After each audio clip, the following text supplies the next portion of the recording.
So hello guys, today we have Rehanul. So he has also cleared the Deloitte interview. So he is here because he wants to share his interview experience with Deloitte. So Rehanul, first of all, introduce yourself to the audience. Hi everybody, my name is Mohammad Rehanul Haq. I'm pursuing my BTech in computer science from Technology University. Recently, I cracked the Deloitte interview. Okay, so Yeah, that's all about me. you are selected for the which role? For associate, my role is associate in specialization data technology SAP.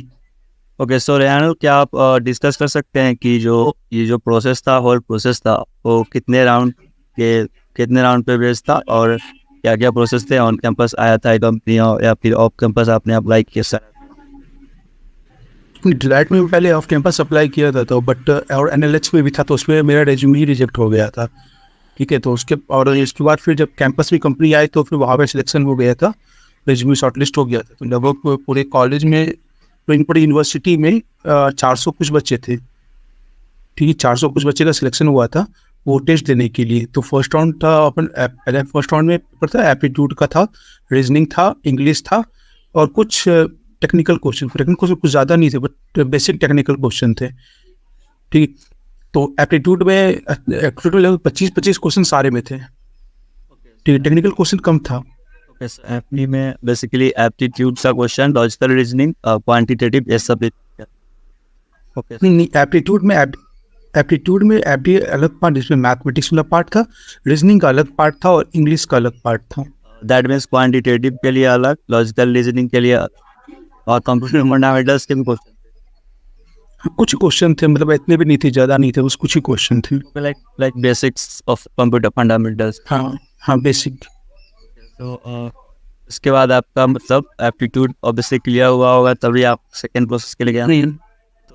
Aptitude में यहाँ पे एक unique चीज़ था कि हम लोग aptitude जब ना बाकी जैसे टीचर्स वगैरह सब में होता है कि हम लोग एक क्वेश्चन सॉल्व किए तो फिर अगर पिछला क्वेश्चन नहीं बना है तो हम लोग पिछले क्वेश्चन की तरफ जा सकते थे। इसमें ऐसा नहीं था।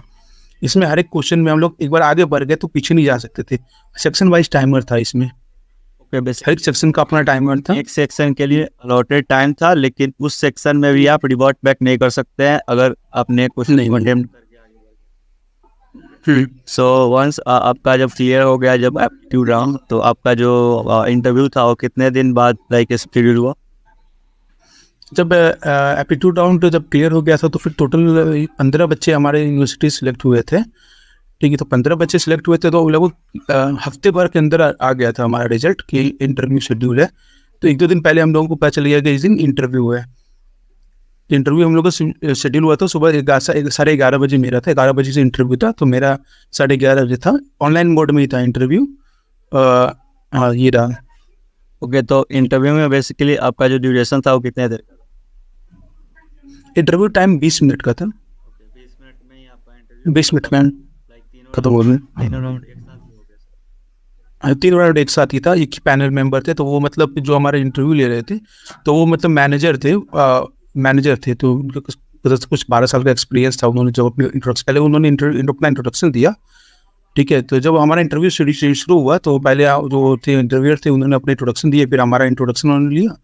तो उसके बाद वो बेसिकली हमारे बारे में, हमारे पर्सनल बारे में पूछे, फैमिली बारे में पूछे, पढ़ाई कहाँ से किया, फिर प्रोजेक्ट्स के बारे में पूछे, फिर उसके बाद प्रोजेक्ट्स में क्या टेक्नोलॉजी यूज़ करोगे, कैसे करोगे प्रोजेक्ट, क्या क्या किया है और कैसे कैसे इम्प्लीमेंट किया है। तो ये सारे चीज़ हुआ। और उसके बाद आपका जो इंटरव्यू जो स्टार्ट हुआ वो प्रोजेक्ट के ऊपर स्टार्ट हुआ? प्रोजेक्ट से शुरू हुआ। फिर उसके बाद प्रोजेक्ट डिस्कशन जब हमारा हो गया तो फिर जब प्रोजेक्ट हमने अच्छे से एक्सप्लेन कर दिया तो फिर मैं पूछा भी, चूँकि इंटरव्यू ऑनलाइन मोड में था, तो मैं बोला कि मैं अपना प्रोजेक्ट लाइव दिखा दूँ, प्रोजेक्ट लाइव है। तो उन्होंने बोला नहीं, अब बीच की ज़रूरत नहीं है। तो फिर उसके बाद वो चले गए। हमारे जो रेज्यूमे पे बाकी स्किल्स था ना, तो मैं अपने लैंग्वेज में C++ दे रखा था, बाकी और भी स्किल्स था, तो उसकी तरफ चले गए वो। ओके, तो उसके बाद उससे क्वेश्चंस किया होंगे। तो उसमें फिर नहीं, उसमें क्वेश्चंस नहीं किए, बस ये पूछे कि तुम्हें ये आता है। मैंने हाँ बोला हाँ। तो इस बारे में क्या जानते हो? तो बेसिकली कुछ ज़्यादा क्वेश्चन नहीं था, बस तुम क्या जान रहे हो ये पूछ रहे थे। ठीक है, हाँ। तो उसके बाद फिर उन्होंने उसके बाद पूछे कि उप्स के बारे में जानते हो, तो उप्स मैं रेज्यूमे पे नहीं लिखा था, मैं अपने रेज्यूमे पे सब्जेक्ट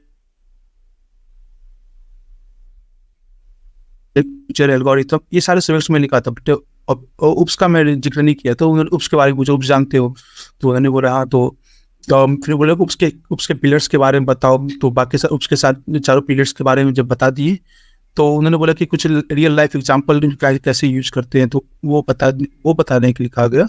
तो जब वो बताए तो उन्होंने पूछा कि क्लास के बारे में बताओ।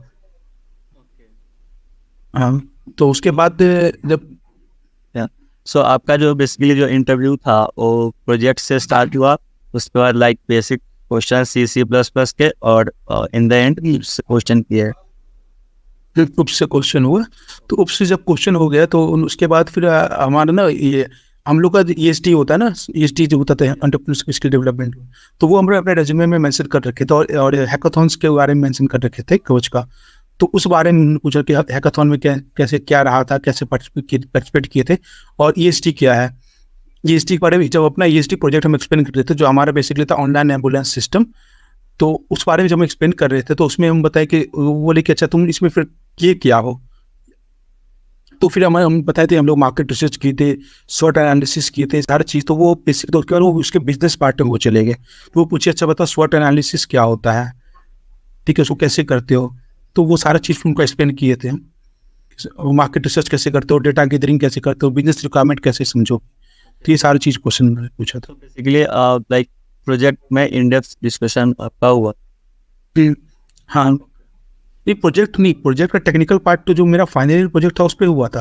तो जब अपना EST प्रोजेक्ट था, EST का प्रोजेक्ट था, तो उस पर बिजनेस पर्सपेक्टिव से डिस्कस हुआ, बिजनेस केस कैसे हुआ, बिजनेस स्टडी कैसे, मार्केट रिसर्च कैसे किए, एनालिसिस कैसे किए, स्वॉट एनालिसिस, सोल्यूशन कैसे दोगे, ये सारे डिस्कशन हुआ था। और इसके बाद आपका इंटरव्यू लाइक खत्म हो गया? नहीं, इसके बाद फिर उन्होंने पूछा कि डिलाइट की ज्वाइन करना चाहते हो, डिलाइट के बारे में क्या जानते हो, ठीक है। तो फिर मैंने तो डिलाइट के बारे में ज़्यादातर मतलब इंटरनेट पे ये अवेलेबल है कि Big 4 ही है, और ज़्यादातर फाइनेंस और अकाउंटिंग की कंपनी है।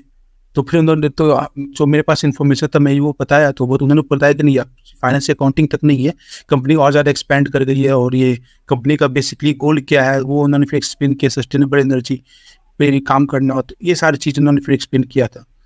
फिर सस्टेनेबल एनर्जी फिर हम कभी एक्सपीरियंस शेयर किए कि सस्टेनेबल एनर्जी कितना ज़्यादा ज़रूरी है, और उसको हम अपने EST प्रोजेक्ट से जोड़ के बताए थे, क्योंकि हम लोग का EST प्रोजेक्ट का वो UN का जो मॉडल था 17 मॉडल है ना, तो उस पर हम लोग का EST प्रोजेक्ट था।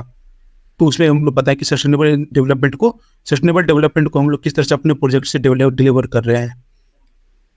तो आई थिंक इतना 20 मिनट में हो गया क्या? मुझे लग रहा है जहाँ तक 20 मिनट से ज़्यादा लगा होगा। हाँ, नहीं, बस इतना ही हुआ था, मतलब नहीं, डिस्कशन लंबा नहीं हुआ था। तो वो हम आंसर दे रहे थे ना, तो वो मत आगे बढ़ते जा रहे थे, तो आंसर को क्रॉस क्वेश्चन नहीं किए थे, तो बस इसलिए जल्दी गया था। देन आफ्टर दैट इसका बाद आपका इंटरव्यू खत्म हो गया? हाँ, खत्म कर ली। तो बस 6-7 दिन के बाद रिजल्ट अनाउंस हुआ कि भी selected. Okay, so offer letter आप आ चुका है? नहीं, अभी नहीं आया ऑफर लेटर। देन सो कब तक लाइक ज्वाइनिंग का कोई जो टेंटेटिव डेट है? अभी तक तो ऐसा कुछ नहीं, अभी तो बस ज्वाइनिंग लोकेशन के बारे में पूछा गया है। ओके, मतलब सिर्फ आपको ये ईमेल आया कि नाउ यू आर सिलेक्टेड? हाँ, फिर डिलाइट से मेल आ गया कि अपनी ज्वाइनिंग प्रेफरेंस जो है वो दे देने के लिए। Okay, so that's it from you I think. बस इतना ही रहा। सो थैंक यू रेहानुल, और इस चैनल पे आने के लिए और आपका जो वैल्यूएबल एक्सपीरियंस है शेयर करने के लिए। होपफुली ये बहुत लोगों को हेल्प करेगा। सो अगर आप कुछ कहना चाहते हैं अपने व्यूअर्स के लिए? ये कहना चाहेंगे कि मतलब एप्टीट्यूड राउंड जो होता है, एप्टीट्यूड ऑफ रीजनिंग राउंड, ये मतलब मैक्सिमम कंपनी में बहुत ज़्यादा इंपॉर्टेंट होता है, क्योंकि जब थर्ड ईयर जब खत्म हुआ तो उसके बाद कई सारी कंपनी आ रही थी, तो मेरे साथ प्रॉब्लम होता है कि एप्टीट्यूड और रीजनिंग राउंड नहीं निकल रहा था। तो उसके बाद उस पर ज़्यादा मतलब बहुत डेप्थ में काम करना पड़ा। तो अभी जो एप्टीट्यूड और reasoning round, as a engineering student, हाँ, we don't prepare for aptitude, and that is a like very big mistake. हाँ, बहुत बड़ा मिस्टेक होता है वो। मतलब क्योंकि फिर उसके बाद फिर हम बहुत जब इन डेप्थ उसको मतलब अच्छे से बहुत अच्छा प्रिपेयर किए थे एप्टीट्यूड रीजनिंग को। तो इस वजह से मैं TCS का भी निकला था, और फिर डिलाइट के लिए तो मैं प्रिपेयर भी नहीं किया था, मतलब था जब बट हुआ था तो मैं फ्रिक्वेंटली प्रिपेयर से नहीं किया था, तो मतलब अपना प्रिपरेशन पहले से अच्छा था, तो इसलिए ये क्वेश्चन मतलब सारा वन गो में सारा क्वेश्चन बन गया था एडबिट और रीजनिंग का। तो टाइम तक नहीं लगा था, मतलब वो होता प्रैक्टिस बहुत इंपॉर्टेंट। चाहे किसी भी कंपनी में हो तो वो एप्टीट्यूड और रीजनिंग, अब एप्टीट्यूड और रीजनिंग पूछती ही है सारी कंपनी। आज के लिए जैसा कि आपने देखा अभी रेहानुल ने अपना इंटरव्यू एक्सपीरियंस शेयर करा। If you also want to share your interview experience, नीचे डिस्क्रिप्शन में गूगल फॉर्म का लिंक दिया गया, आप उस गूगल फॉर्म को फिल करें और उसके बाद मैं आपको रीच आउट करूँगा। आज के लिए बस इतना ही। अगर आप चैनल पर नया हो तो प्लीज़ सब्सक्राइब करना, और वीडियो अच्छा लगे तो लाइक करना और कमेंट करना। मिलते हैं नेक्स्ट वीडियो, तब तक के लिए keep learning and keep exploring.